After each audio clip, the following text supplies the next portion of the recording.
Hello my dear, कैसे हैं आप लोग। उम्मीद है बहुत अच्छे होंगे और आपके बोर्ड एग्ज़ाम की तैयारी बहुत अच्छे तरीके से चल रही होगी। एक बार फिर से स्वागत है आपका आज के वीडियो में। आज हम लोग बात करेंगे सुमित्रानंद पंत के जीवन परिचय की। आप लोग इस चैनल पर साइंस की पढ़ाई और हिंदी की पढ़ाई पूरी तरह से कर सकते हैं। आप साइंस के हर एक चैप्टर का एक एक घंटे के अंदर वीडियो देख सकते हैं। जैसे कि फर्स्ट चैप्टर का वीडियो डाला जा चुका है। अगर आपने उस वीडियो को नहीं देखा है तो एक बार ज़रूर देख लीजिएगा। खैर, अभी हम लोग बात करते हैं सुमित्रानंद पंत के जीवन परिचय की। शुरू करते हैं वीडियो। तो देखते हैं सुमित्रानंद पंत का जन्म कब हुआ था। इनका जन्म हुआ था 1900 ईस्वी में। कहाँ हुआ था? कौसानी और अल्मोड़ा जिला में। ये कहाँ पड़ता है जगह जी? उत्तरांचल में पड़ता है। इनकी माता का नाम क्या था? इनकी माता का नाम था सरस्वती देवी। और इनका जब जन्म हुआ, जन्म के 6 घंटे बाद ही इनकी माता सरस्वती देवी का निधन हो गया, यानी उनकी मृत्यु हो गई। इनके पिता का नाम था गंगादत्त पंत, जो कि कौसानी टी एस्टेट में अकाउंटेंट का काम करते थे। इनकी प्राथमिक शिक्षा गांव में हुई। गांव में रहकर ही ये बचपन की पढ़ाई किए। इसके बाद हाई स्कूल की शिक्षा इनकी बनारस में हुई और आजीवन इन्होंने अपना जीवन इलाहाबाद में बिताया। इनका निधन हुआ था 29 दिसंबर 1977 में। ठीक है, ये कहाँ रहते थे? इलाहाबाद में। हाई स्कूल की शिक्षा कहाँ से हुई? बनारस से। प्राथमिक शिक्षा कहाँ से हुई? इनके अपने गांव से। और इनका जन्म हुआ 1900 में और इनका निधन हुआ 29 दिसंबर 1977 में। यानी कितने साल इनकी आयु रही?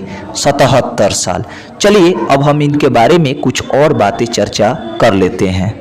चलिए पंत जी के बारे में हम लोग कुछ महत्वपूर्ण बातें जान लेते हैं। जैसे पंत जी का आरंभिक काव्य जो है, उन्होंने प्रकृति प्रेम और शिशु सुलभ जिज्ञासा को लेकर लिखा है। यानी इन्होंने प्रकृति प्रेम के बारे में, प्रकृति के बारे में ज़्यादातर कविताएं लिखी हैं और शिशु सुलभ जिज्ञासा को लेकर कविताएं लिखी है। पंत जी की बात करें तो पंत जी प्रमुख रूप से छायावादी हैं, लेकिन उनके विचार जो हैं वो मानवतावादी हैं। इनकी प्रमुख कृतियाँ कौन कौन सी थी? तो इनकी प्रमुख कृतियाँ थी उच्छ्वास, पल्लव, वीणा, ग्रंथि, गुंजन, युगांत, युगवाणी, ग्राम्या, स्वर्णधूलि, स्वर्णीकरण, युगपथ, चिदंबरा आदि।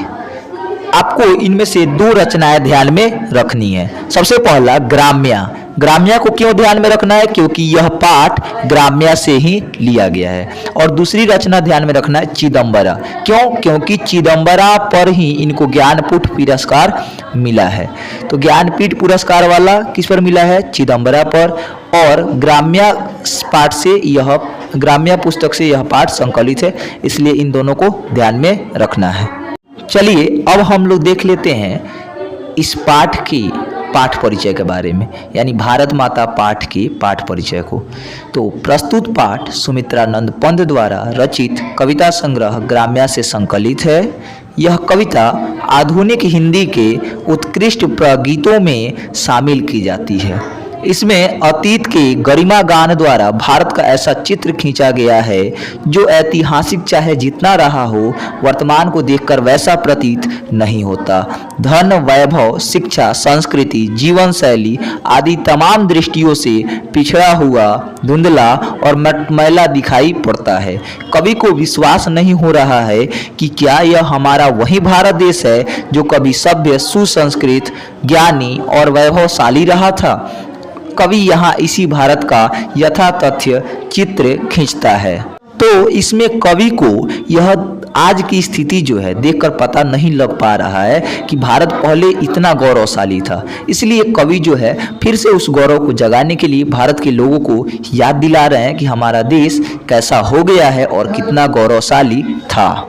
चलिए आज के वीडियो में रहने देंगे, बस इतना ही। मिलते हैं फिर अगले वीडियो में अगले लेखक परिचय के साथ।